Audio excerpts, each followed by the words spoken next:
It was in South Philly. Brick row houses, all attached, 2 stories each. Same narrow stoops, same chipped railings. You could stand on one roof and step across to the next if you wanted to. The street was tight, cars packed in on both sides. You had to angle your mirrors in or they'd get clipped. Late afternoon, still light out, but the sun had shifted behind the row, so the front of the houses were in shadow. It was that in-between part of the day where people are home but not settled, some cooking, some just getting back.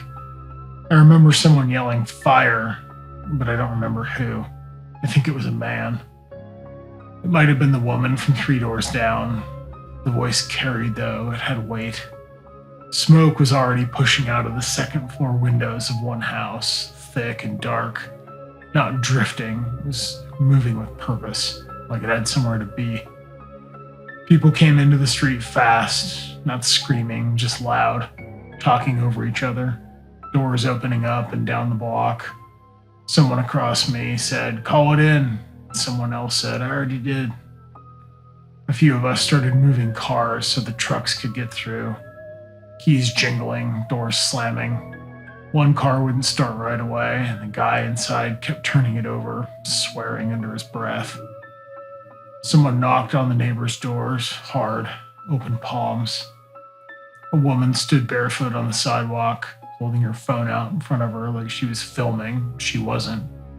She just kept saying, "They're on the way, they're on the way," to no one specific. 3 people lived in that house: a mother, her young daughter, the mother's father. I didn't know their names, but I'd seen them. It's how it is there. You recognize routines, not introductions. The mother came out first. She was coughing, hard, bent over. Someone put a hand on her back and she shook it off. She kept saying, "My dad's upstairs." Then, "My daughter." Then it switched again. "My dad's upstairs." I can't remember which one she said first. The daughter was still inside. The grandfather, too. A man from the block ran past all of us into the house before the fire department even arrived. He didn't announce it. He didn't look at anyone. He just moved. Smoke poured out thicker when he opened the door. It felt hotter in the street after that. Maybe that's just how I remember it. He came back out a second later carrying the little girl. She was awake, quiet, not crying. That part bothered me later. She just had her arms around his neck like she'd been picked up for something normal. He handed her to someone, I don't remember who, and went back inside almost immediately. That part people argue about now. Some say he hesitated. I don't think he did. By then, the fire trucks were turning onto the block. Sirens cut everything in half. You couldn't hear yourself think. Sound bounced off the brick and came back even louder. Firefighters jumped out, pulled hoses, and went straight in.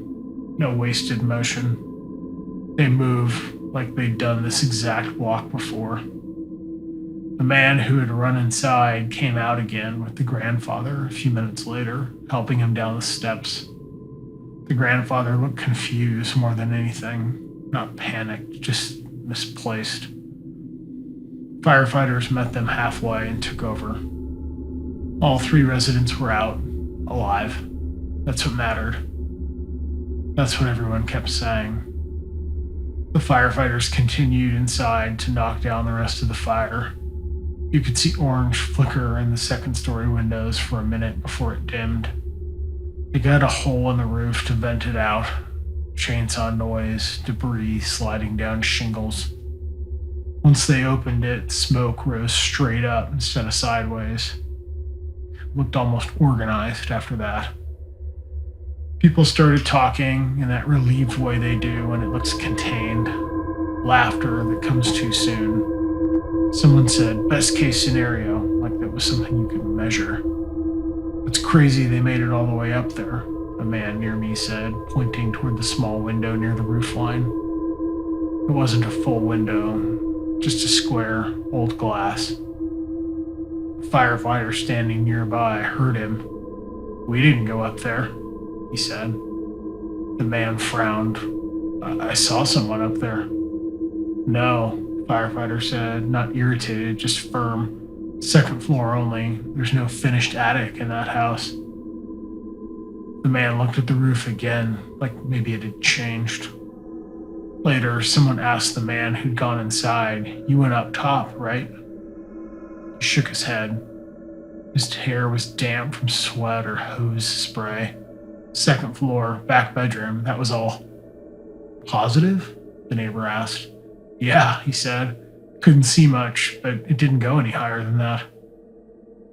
Two different people on the block said they saw a figure at that small upper window before the roof was cut open. One said it was just standing there. The other said it moved away when the smoke thickened. They didn't describe it the same way. One said it was tall, the other said small. That part didn't match, but both were sure. Firefighters were just as sure. 2 stories, no attic room, no stairs beyond the second floor.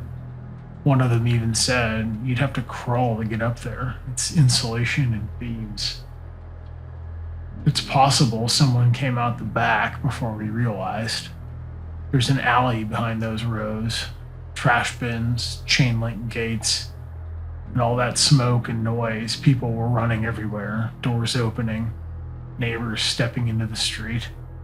Someone could have walked out and just blended in. I didn't check the alley. I don't know if anyone did. All 3 residents were accounted for. That part was confirmed. Paramedics checked them. They sat on the curb wrapped in gray blankets that looked thinner than they should have been. The little girl kept looking at the house, not crying, just watching. At some point, I realized I'd been holding my phone the entire time without using it. I remember looking up once before the hoses hit the house, before the roof was cut, and thinking there was someone at that upper window. Not waving, not trying to break it, just there. I didn't say anything at that time. It didn't seem helpful once everyone was safe, and I wasn't completely sure. Smoke shifts, light plays tricks. Brick makes shadows look solid. Later that night, after the trucks left and the block settled, I stood across the street and looked up again. The roof had a dark, raw opening where they'd cut it. You could see straight into the beams. There wasn't space in there for a person to stand, at least not the way I'd remembered it. 3 people lived there. 3 people came out. That's what we were told. That's what the report would say if there was one. It's just for that few minutes before the sirens, before the saw, before the blankets. It didn't feel like 3. And I don't remember when I decided not to ask about it again.